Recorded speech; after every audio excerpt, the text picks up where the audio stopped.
বাজারে অনিয়ম জালিয়াতি বিধিনিষেধ অমান্য করলে চিফ জুডিশিয়ারি আদালতে মামলা করতে পারে বিএসসিসি, যার পরিপ্রেক্ষিতে গঠন করা হয় স্পেশাল ট্রাইব্যুনাল। ট্রাইব্যুনালে জমেছে আবর্জনার স্তূপ, হয়ে উঠেছে ময়লার ভাগাড়।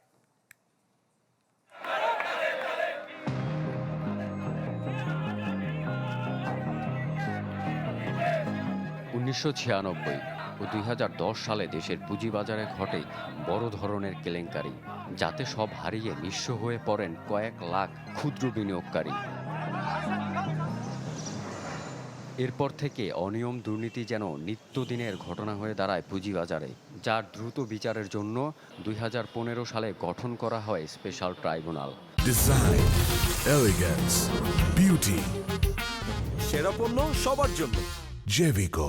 বলা হয় অনিয়ম জালিয়াতি সহ বিধিনিষেধ অমান্য করলে চিফ জুডিশিয়ারি আদালতে মামলা করতে পারবে বিএসসিসি, যার বিচার হবে এই স্পেশাল ট্রাইব্যুনালে।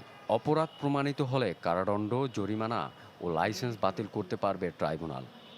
এই ধরনের একটা আদালত করার আগে সরকারকে অ্যাসেস করা প্রয়োজন ছিল যে এখানে কি ধরনের কেস আছে, কত কেস আছে, কত নিষ্পত্তি করা যায়, মাসে কয়টা কেস আসে, এবং তার জন্য একটা ইন্ডিপেন্ডেন্ট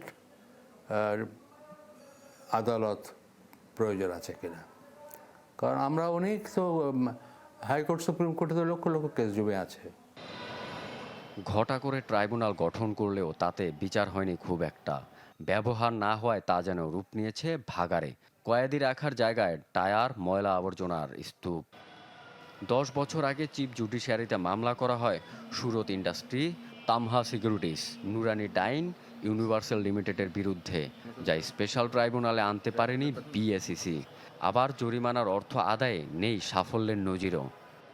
এটা আমি হাজার হাজার টাকা পেনাল্টি করলাম, তারপর কিছুই পেলাম না। এই ধরনের পেনাল্টি না করাই ভালো।